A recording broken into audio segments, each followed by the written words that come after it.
আসসালামু আলাইকুম সবাইকে। আজকের এই ভিডিওতে আমি আপনাদের সঙ্গে আলোচনা করব ডিজিটাল মার্কেটিং সম্পর্কে। যারা ডিজিটাল মার্কেটিং ফিল্ডে নতুন এবং এটি শিখতে চাচ্ছেন তাদের জন্য আজকের এই ভিডিওটি ডিজিটাল মার্কেটিংয়ের বেসিক্সগুলো ক্লিয়ার করতে খুবই হেল্পফুল হবে। আজকের ভিডিওতে মেন্টর হিসেবে থাকছি আমি Adnan Hasan Sami, founder of Green Canvas Academy. So what is digital marketing? যদি সিম্পলি বলি, digital marketing is basically doing marketing on digital platforms or online. অর্থাৎ ডিজিটালি বা অনলাইনে যে মার্কেটিংগুলো আমরা করি বা দেখি সেগুলি মূলত ডিজিটাল মার্কেটিং। ধরেন আপনি আপনার ফ্রেন্ডকে বলেন, চল দোস্ত নামাজ পড়ে আসি, এবং আপনার ফ্রেন্ডকে আপনি কনভিন্সও করে ফেললেন নামাজে যাওয়ার জন্য। ইয়েস, এটাই মার্কেটিং। কিন্তু মার্কেটিং কি শুধু এর মধ্যে সীমাবদ্ধ? না। যেমন গুগলে এসইও করার মাধ্যমে আপনার ওয়েবসাইট সবার উপরে র্যাঙ্ক করাতে পারবেন। ইউটিউবে আমরা যে ভিডিও অ্যাডসগুলো দেখি সেগুলোও ডিজিটাল মার্কেটিংয়ে অন্তর্ভুক্ত। একইভাবে অন্যান্য সকল সোশ্যাল মিডিয়া বা ডিজিটাল প্ল্যাটফর্মগুলোতে যে মার্কেটিংগুলো করা হয় সেটি ডিজিটাল মার্কেটিং। চলুন এবার আমরা ঘুরে আসি ডিজিটাল মার্কেটিংয়ের ইতিহাস থেকে। তো ডিজিটাল মার্কেটিংয়ের যাত্রা শুরু হয় 90-এর দশকে, যখন ইন্টারনেটের জন্ম হয়, কিন্তু পুরোপুরিভাবে ট্রেন্ডে আসে 2000 সালে। কিন্তু আপনি কি জানেন এই ডিজিটাল মার্কেটিংই প্রায় 100 বছর ধরে আমাদের সঙ্গে আছে? কিভাবে? আচ্ছা, রেডিও সম্পর্কে তো আমরা সবাই জানি। প্রথম 10 বছরের মধ্যে এই রেডিও প্রায় ম্যাক্সিমাম মানুষদের কাছেই পৌঁছে গিয়েছিল, এবং এরপর বিভিন্ন লাইভ ব্রডকাস্ট এবং অন্যান্য মাধ্যমে শুরু হয় মার্কেটিং। ইতিহাস বহুল পরিচিত ক্লিক উপযোগী ব্যানার অ্যাড বা যে অ্যাডগুলোতে আমরা ক্লিক করে অ্যাডসগুলো দেখি, সেগুলো প্রথমবার দেখা গিয়েছে 1994 সালে hotwire.com নামের একটি ওয়েবসাইটে, যার লেখা ছিল, have you ever clicked your mouse right here? You will. অর্থাৎ আপনি কি কখনো আপনার মাউস ঠিক এখানে ক্লিক করেছেন? আপনি করবেন। এবং এরপরে বিভিন্ন ওয়েবসাইটে ব্যানারের ট্রেন্ডটা শুরু হয়। পাশে যে ছবিটি দেখতে পাচ্ছেন, ইনি হলেন ডক্টর ফিলিপ কটলার, যাকে আধুনিক ডিজিটাল মার্কেটিংয়ের জনক হিসেবে বিবেচনা করা হয়।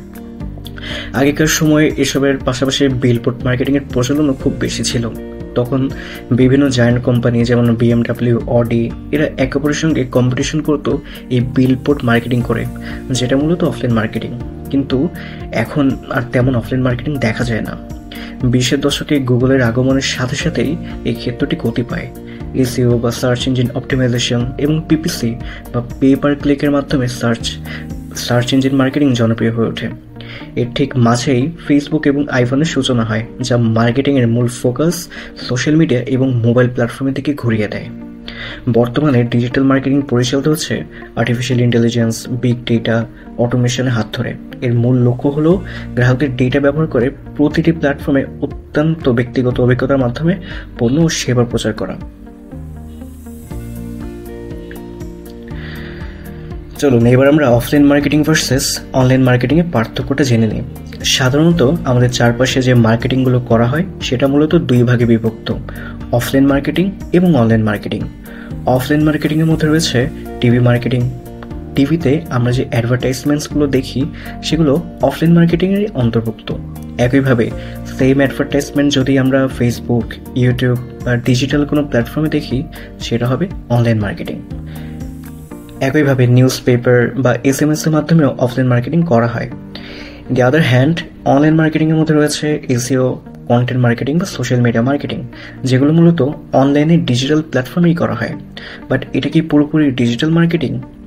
নট রিয়েলি, কারণ ডিজিটাল মার্কেটিং মূলত বিভিন্ন ইলেকট্রনিক ডিভাইসেস যেমন রেডিও, টিভি ইত্যাদি ব্যবহার করে যখন কোনো পণ্য বা সার্ভিস প্রচার করা হয়, তখন সেটা হবে ডিজিটাল মার্কেটিং।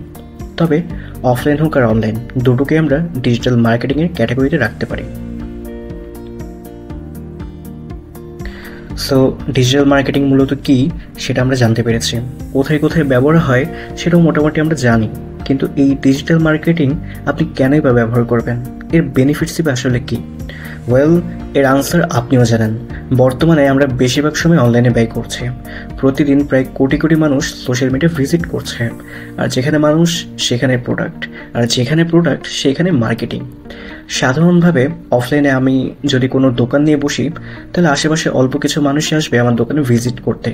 গ্রাহক কম, মানে সেলসও কম। কিন্তু আমি যদি অনলাইনে একটা দোকান নিয়ে বসি এবং আমার দোকানটাকে একটু মার্কেটিং করি, তাহলে আমার সেলস হবে 10 গুণ বা তারও বেশি।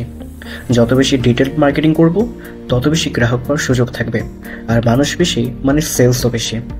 যদি অফলাইন মার্কেটিং করেও সেলস আনা সম্ভব, কিন্তু এতে আপনি আপনার টার্গেটেড অডিয়েন্সদেরকে মার্কেটিং করতে পারবেন না। অনলাইনে মার্কেটিং করার মাধ্যমে আপনি ডিটেলড মার্কেটিং করে আপনার টার্গেটেড অডিয়েন্সের কাছে পৌঁছাতে পারবেন। এবার চলুন জেনে নিই ডিজিটাল মার্কেটিংয়ের ফিউচার ডিমান্ড কেমন। ধরুন আপনার একটি বিজনেস আছে, অফলাইনে দোকান খুলে বসলেন কিন্তু সেলস কম, অফলাইন মার্কেটিংও করলেন বাট সেলস যেন বাড়ছেই না। এরপর আপনি শিফট করলেন অনলাইনে, এখানেও দোকান খুলে কোনো লাভই হচ্ছে না। এরপর আপনি শুধু মার্কেটিংই না বরং ডিটেলড মার্কেটিং করলেন, যার ফলে আপনার সেলস আগের তুলনায় অনেক গুণ বৃদ্ধি পাবে।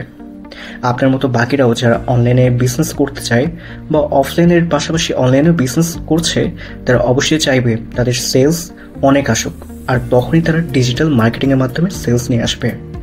এর মানে এই local shop, business, new startups বা নিউ প্রোডাক্ট যত বৃদ্ধি পাচ্ছে, মার্কেটিংয়ের প্রয়োজনও দিন দিন ততই বাড়ছে।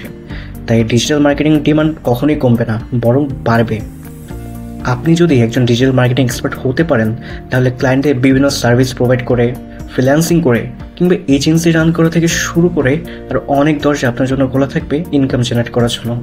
শুধুমাত্র ডিজিটাল মার্কেটিংয়ের মধ্যেই এমন অনেক সাব সেক্টর রয়েছে যার একটি শিখলেও আপনি সেটা থেকে ইনকাম জেনারেট করতে পারবেন। আচ্ছা, এবার আমরা এই ডিজিটাল মার্কেটিং শিখে কীভাবে আর্নিং করতে পারি সেটা নিয়ে আলোচনা করব।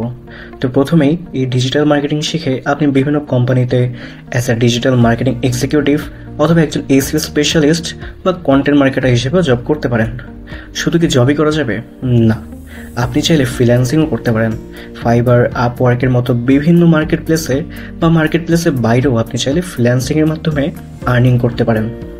পাশাপাশি আপনি চাইলে নিজের এজেন্সি তৈরি করেও আর্নিং করতে পারেন, যেখানে আপনি অথবা আপনার টিম ক্লায়েন্টদেরকে বিভিন্ন ডিজিটাল মার্কেটিং সার্ভিস প্রোভাইড করবে।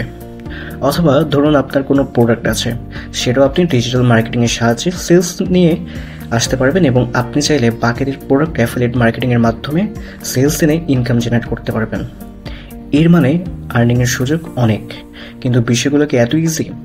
হ্যাঁ, আপনি যতটা ভাবছেন ঠিক ততটাই ইজি। তবে এখন কম্পিটিশন অনেক বেড়েছে, তাই আপনাকে এখন আর শুধু বেসিক্স জানলেই হবে না, বরং ডিজিটাল মার্কেটিং ফিল্ডে আপনাকে মাস্টার হতে হবে, তাহলে আপনি সফল হবেন।